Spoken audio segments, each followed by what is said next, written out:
Hello to everybody, and thank you for joining us today for what's going to be, I think, a really interesting conversation about performance, about true HR leadership, and of course, human-centric technology being used to drive really important organisational change.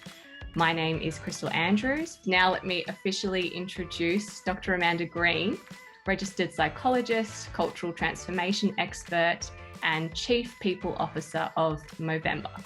Amanda has spent almost 15 years driving cultural and organisational transformation at places like NAB, Australia Post, Medibank, Richmond Football Club, now Movember.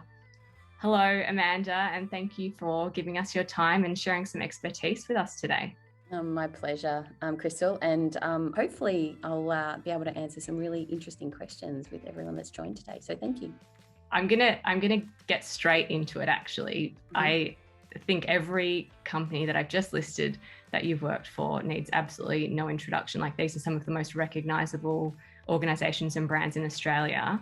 First, I want to take a step back and just get a sense of, when you came to Movember and you were looking for a tool to help you kind of shape this team and take it in the direction that you needed to.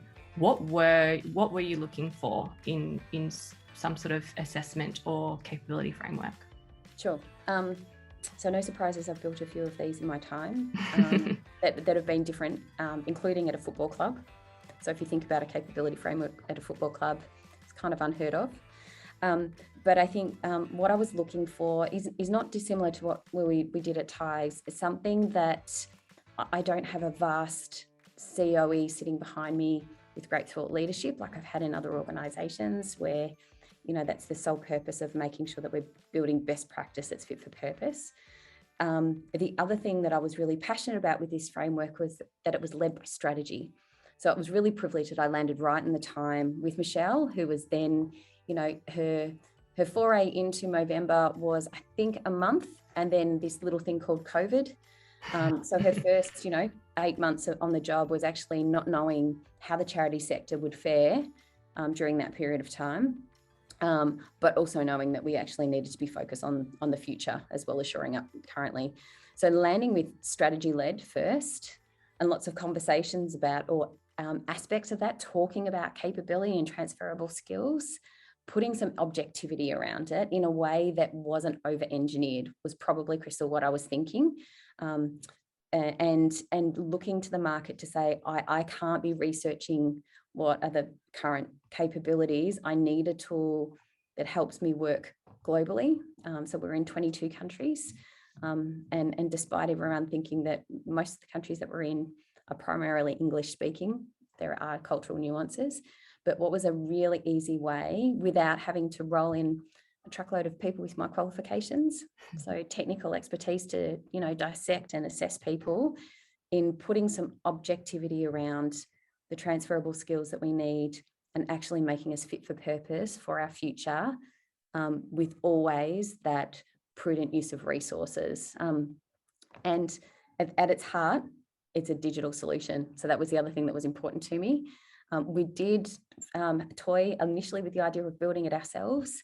And our fabulous CIO sort of stopped me and said that just doesn't make sense. So that were probably some of the aspects: objectivity, digitize, globally accessible. And I'm really pleased that I came across AbilityMap because it's quite different to some of the solutions that I've used in the past.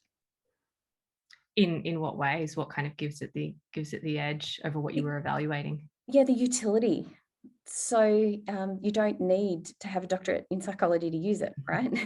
That was going to be one of my questions. Yeah, well, it kind of helps because I could actually see the thoughts behind it. And, there's an implicit sort of assessment as I'm looking at tools of the empirical rigor. And for those that don't know, Movember has both an income and an impact part of our business. We're known and we're famous for our income 1 month of the year, but we do things throughout the year. What surprised me, I must admit, when I started, is we have another whole half of our business that's around impact. It's actually the clinical impact. So we do fund others to do work, but we have a whole bunch of clinicians in and of ourselves and are very, very deliberate and focused on empirical backed research. So I'm coming into an organization that wants to know what we're doing isn't just pop culture. there's a bunch of psychologists here, and our impact research is really important because it gives us credibility. So for me, I was also looking for a tool that matched the culture in that way. It needed to have the validity, so then we could sort of buy into the solution. So it had all of that without it being too foreign and not accessible, from the way that the assessment was delivered. And I can talk to sort of some of the stuff that we've done, but how the results are used and how in real time you're getting the feedback and actually using it to make decisions. Unlike some of the solutions that I've looked at, which I'm sure we've all used, you do the assessment, it goes into a black box, a whole lot of static reports are produced, and then you get your one point in the data. I'm using the AbilityMap data in decision making. I won't say daily, but it's almost every day for solutions that we're looking at, or validating behaviour and actions that we're seeing in our leadership group. I haven't had a tool like that before. Can you talk about some of the results, or maybe how it's changed the hiring process? Yeah, sure. Hiring process is just one. So we introduced AbilityMap just pre-Christmas, which for most people was planning, thinking about why pre-Christmas. Well, we have this little thing called campaign. And like with most sort of blackout type events, there's a period of time leading up to and during campaign where the business need to focus on their job at hand, which is income generation. So I think this is a testament to the tool that I could launch something after such a big, heavy push. People completed it. We had 100% completion, and we turned the results around straight away before they went on Christmas break. So we did what we called a light on the hill, but I got the top leaders to say, if we've got our 5-year strategy, which we were, completely immersed in by that time, what are the things that we are going to need to do as a leadership group to make this successful? Not just, what's on the paper, but how are we going to act and behave, and what are those critical, inherent skills? And I think that the one thing that I didn't touch on before is I'm a believer of a strengths-based approach, not trying to put a square peg in a round hole. So let's start with that positive psych intent. And being a data person, I was really looking for how different are our leadership groups, or is there any differences in the different types of leaders, or are we all pretty much aligned? And then so that assessment in and of itself across all the capabilities, we're actually really aligned, and very, very quickly we're able to identify those top 8 capabilities. They had a relatively good representation across those human kind of factors that we look at with the AbilityMap framework, so that we weren't too oriented maybe on communication at the altar of planning on the whole. So for me, that was kind of pleasing to see. And then obviously we did an imprint for each of the individual leaders to say, okay, well, what are your superpowers and how do you match up against this agreed framework? From 2 points of view, the diversity of the team. Have we up to that point inadvertently picked people that have strengths like us, even though we weren't necessarily looking for those deliberately? Do we have any pockets where, if we were going to be hiring in, that we probably want to backfill? And does this also set us up for success when we look at external benchmarks? So not just being introspective, but if we think about some of the models that we can use, like the hybrid working framework and the capabilities that Mike and the team have there. So looking at it from a multidimensional lens. So there's not one way of looking at the data, but using data to inform those decisions. And also, from my perspective, resources again, finite funds. If there was one particular area which we're all could value some more development, then that helps me sharpen my focus rather than going out to those 19 leaders and asking them what their views were. So you touched on recruitment, but I think there's a development aspect, there's a team cohesion and diversity aspect, there's looking at the type of leaders we want to cultivate from a strategy, and also best practice, like the DWEC work and those sort of things, and not just one size. And so I can give my CEO real-time feedback straight away on what's that person's inherent strengths, how does it line up to their current role, and how do they sit as leaders? And so, pre-Christmas, in a matter of 7 days, we had all of that at our disposal. I mean, to have all of that in such a short time frame in and of itself is quite incredible, right? I imagine you've probably worked with all the tools where you're working on that suite of information or that data set about the team across an organization for a much longer period of time. Absolutely. And so if I go to what I thought would be the most helpful heuristic, which was what we did with Tigers.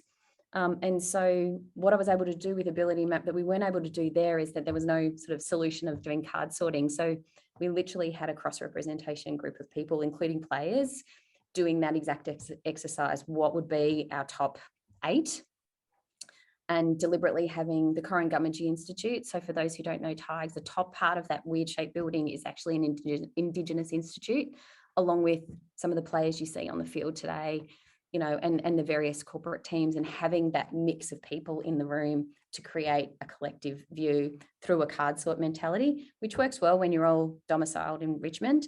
Doesn't work so well when I've got friends at the moment asleep in Canada and the UK.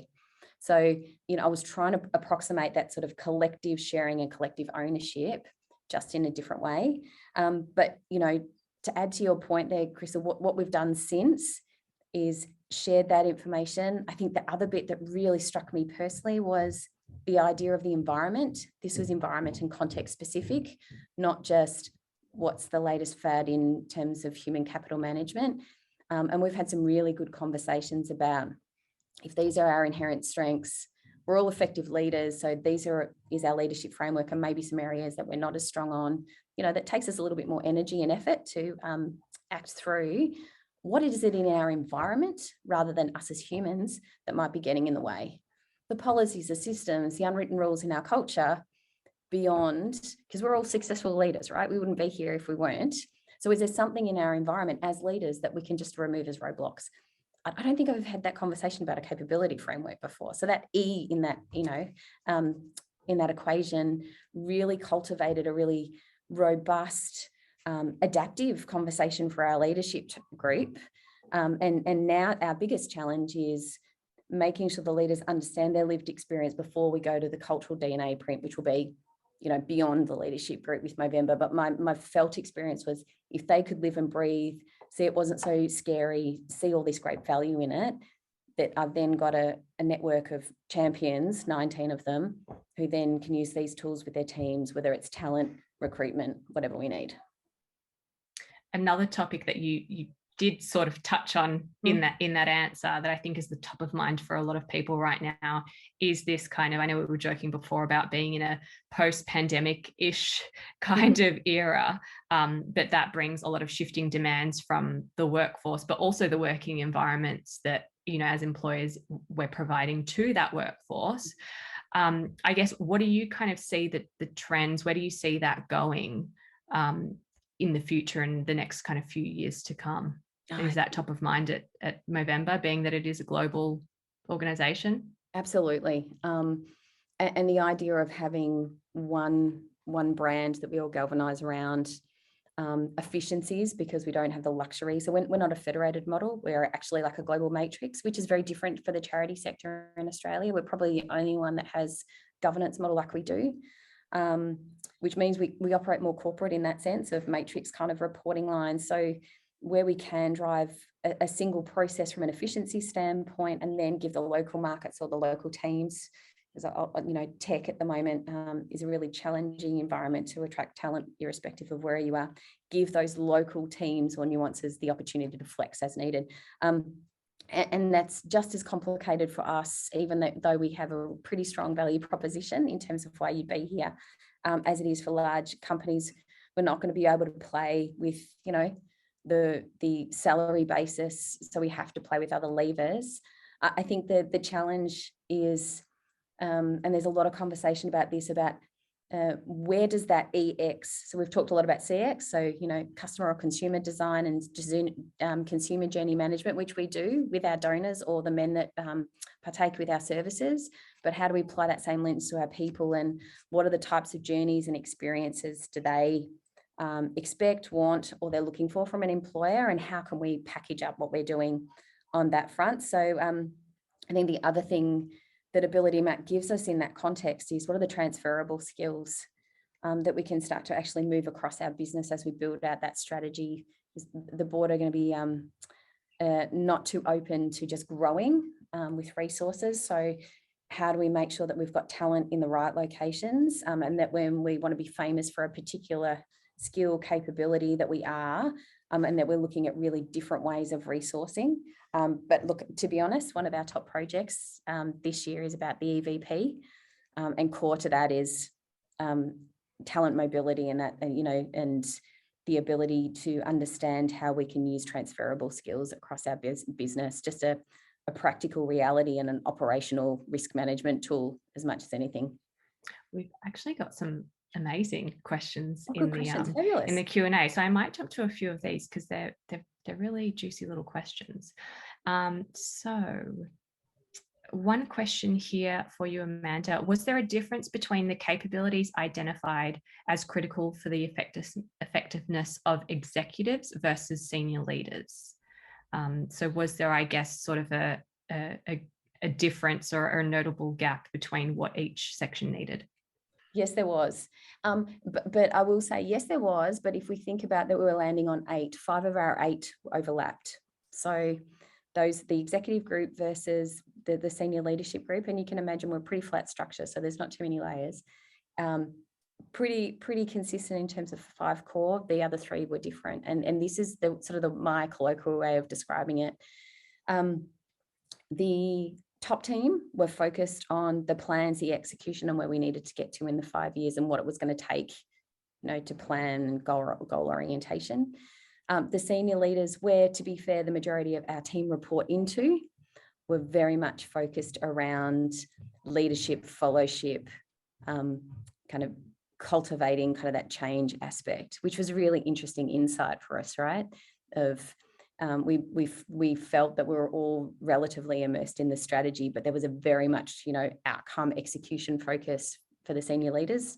The strategy is bold, and we kind of needed to get going on delivering some of those pieces, whereas the senior leaders, where the team reporting into, was still very focused on, we need to bring people on the journey. So I think that was actually a really nice balance.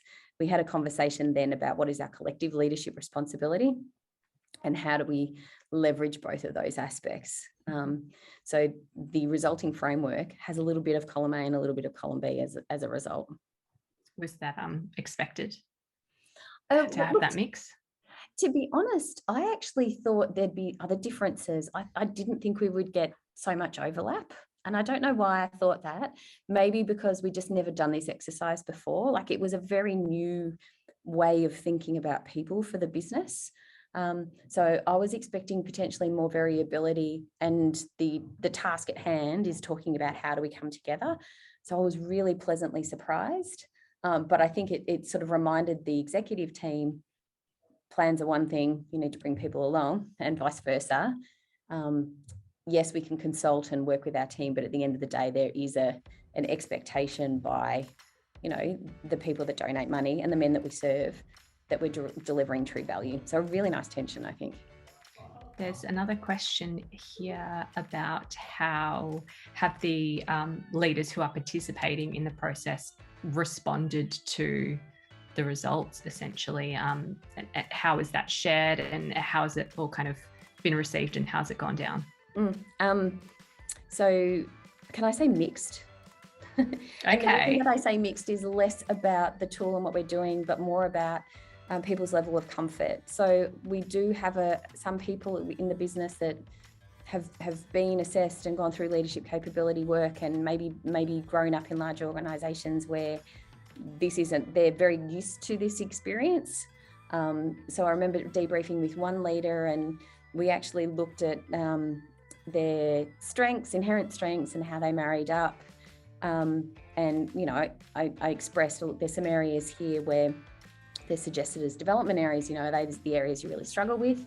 And the answer came back almost as soon as I'd, finished the sentence. No, that's very, very consistent with any other feedback that I've got.